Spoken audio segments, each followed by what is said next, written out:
Asia की बड़ी शक्तियां इंडिया, बांग्लादेश, पाकिस्तान और चाइना एक नए मोड़ पर खड़ी हैं। यह कहानी सिर्फ एक डिमांड से शुरू नहीं हुई, बल्कि उस दिन से सुर्खियां बन गई जब बांग्लादेश ने पाकिस्तान से 1971 के लिबरेशन वॉर के लिए 4.3 अरब डॉलर का कॉम्पेंसेशन मांगा और साथ ही एक अपॉलजी की उम्मीद रखी। लेकिन यह सिर्फ शुरुआत है। इसके पीछे छुपा है एक बड़ा खेल, जिसमें इंडिया अपनी साइलेंट स्ट्रैटेजी के साथ एक ऐसा मूव खेल रहा है जो न सिर्फ बांग्लादेश और पाकिस्तान को बल्कि चाइना तक को सोचने पर मजबूर कर देगा।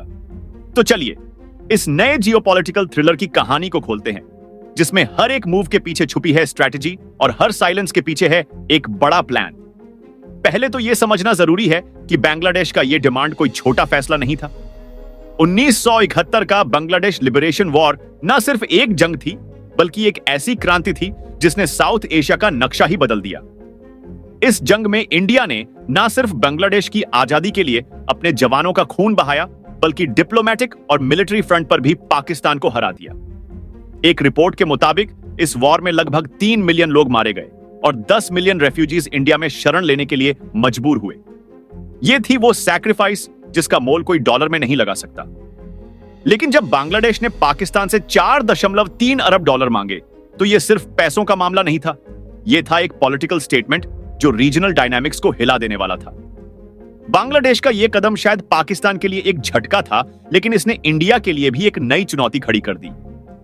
क्योंकि आज का बांग्लादेश, जो कभी इंडिया का सबसे करीबी एलाई था, अब चाइना और पाकिस्तान के साथ अपने रिश्ते मजबूत कर रहा है।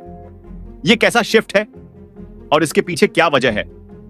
अब थोड़ी हिस्ट्री की बात करते हैं। 1971 में जब ईस्ट पाकिस्तान के लोग अपनी आजादी के लिए लड़ रहे थे, तब इंडिया ने न सिर्फ मुक्ति बहिनी को सपोर्ट किया, बल्कि दिसंबर में एक पूर्ण रूप से युद्ध लॉन्च किया, जो सिर्फ 13 दिन चला और पाकिस्तान को सुरेंडर करने पर मजबूर कर दिया। इस विजय ने भारत को दक्षिण एशिया का अनस्पॉटेड लीडर बना दिया।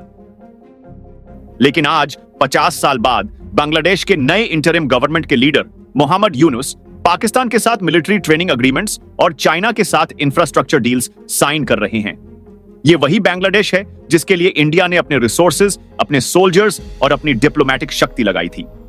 तो क्या यह एक बिट्रेयल है या फिर यह बांग्लादेश का एक कैलकुलेटेड मूव है अपनी जियोपॉलिटिकल पोजीशन को मजबूत करने के लिए?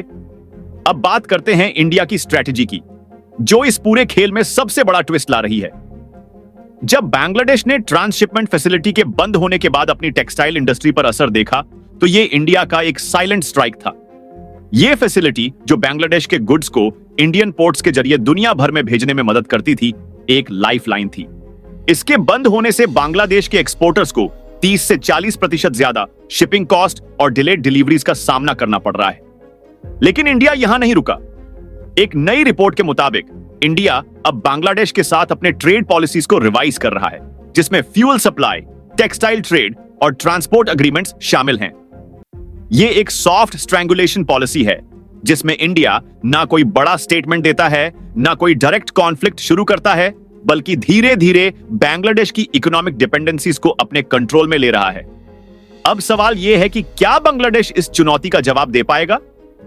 एक तरफ चाइना बांग्लादेश को बड़े बड़े इंफ्रास्ट्रक्चर प्रोजेक्ट्स और लोन्स के जरिए अपनी तरफ खींच रहा है। दूसरी तरफ पाकिस्तान के साथ नए मिलिट्री एग्रीमेंट्स बांग्लादेश के स्ट्रेटेजिक ऑप्शंस को बढ़ा रहे हैं।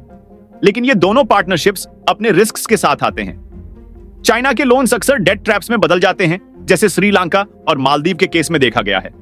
और पाकिस्तान, जो खुद आर्थिक संकट से जूझ रहा है, बांग्लादेश को कोई बड़ा आर्थिक समर्थन देने की हालत में नहीं है। इसके बावजूद बांग्लादेश के इंटरिम गवर्नमेंट के फैसले, जैसे रशियन वॉरशिप्स को चिटागोंग पोर्ट पर अलाउ करना या आईएसआई के सस्पेक्टेड एक्टिविटीज में इजाफा, इंडिया के लिए रेड फ्लैग्स हैं। लेकिन यहां इंडिया की असली कामयाबी है उसकी साइलेंट डिप्लोमेसी में। इंडिया अब बांग्लादेश के अंदर एक नए नैरेटिव को पुश कर रहा है। इसमें शामिल है कल्चरल आउटरीच, एजुकेशन प्रोग्राम्स और यूथ एंगेजमेंट। एक रीसेंट इनिशिएटिव के मुताबिक इंडिया अब बांग्लादेश में हिंदी लैंग्वेज स्कॉलरशिप्स और डिजिटल लर्निंग प्लेटफॉर्म्स लॉन्च करने वाला है। ये प्रोग्राम्स बांग्लादेश के यंग पॉपुलेशन को इंडिया के कल्चरल और इकोनॉमिक लीडरशिप के करीब लाएंगे। साथ ही इंडिया अपनी सॉफ्ट पावर का इस्तेमाल कर रहा है बॉलीवुड फिल्म्स, इंडियन म्यूजिक और एजुकेशनल एक्सचेंजेस के जरिए।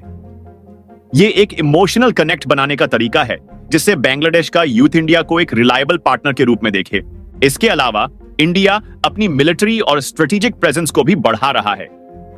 इंडो पैसिफिक रीजन में quad, India, US, Japan, Australia के साथ इंडिया की भागीदारी अब एक नए लेवल पर है। बांग्लादेश के समुद्री सीमा के पास इंडियन नेवी के एक्सरसाइज और मालदीव, श्रीलंका और म्यांमार के साथ नए डिफेंस एग्रीमेंट्स एक बड़ी स्ट्रेटेजिक एनसर्कलमेंट का हिस्सा है। अगर बांग्लादेश, चाइना और पाकिस्तान के साथ अपनी क्लोजनेस बढ़ाता है तो इंडिया इस एनसर्कलमेंट को और टाइट कर सकता है, जिससे बांग्लादेश के लिए जियोपॉलिटिकल मैन्यूवरिंग की जगह कम हो जाएगी। अब बात करते हैं बांग्लादेश के इंटरनल डायनामिक्स की। 2024 से लेकर अब तक बांग्लादेश में हिंदू अल्पसंख्यकों पर 3000 से ज्यादा हमले रिपोर्ट हुए हैं। ये घटनाएं न सिर्फ बांग्लादेश के सेक्युलर फैब्रिक को चुनौती दे रहे हैं, बल्कि इंडिया के लिए एक सेंसिटिव इश्यू भी बन रहे हैं। इंडिया के पीएम नरेंद्र मोदी ने इस मुद्दे को इंटरिम लीडर यूनुस के सामने उठाया है और हिंदुत्व ग्रुप्स के प्रेशर के बावजूद इंडिया ने अब तक कोई अग्रेसिव रिस्पॉन्स नहीं दिया। लेकिन यह साइलेंस टेम्पररी हो सकता है। इंडिया बांग्लादेश के सेक्युलर फोर्सेस, प्रोग्रेसिव इंटेलेक्चुअल्स और बिजनेस कम्युनिटीज को मोबिलाइज कर रहा है, जो इंडिया के साथ लॉन्ग टर्म पार्टनरशिप के हामी हैं। यह एक बैकडोर डिप्लोमेसी का हिस्सा है जिसमें इंडिया बांग्लादेश के पॉलिटिकल लैंडस्केप को इनडायरेक्टली शेप कर रहा है। एक और इंपॉर्टेंट पॉइंट है इंडिया का इकोनॉमिक लेवरेज। बांग्लादेश की इकोनॉमी का एक बड़ा हिस्सा इंडिया के साथ ट्रेड पर डिपेंड करता है। 2023 से 24 में बांग्लादेश के टोटल इंपोर्ट्स का 14.3% इंडिया से आया, जबकि पाकिस्तान से सिर्फ 1%।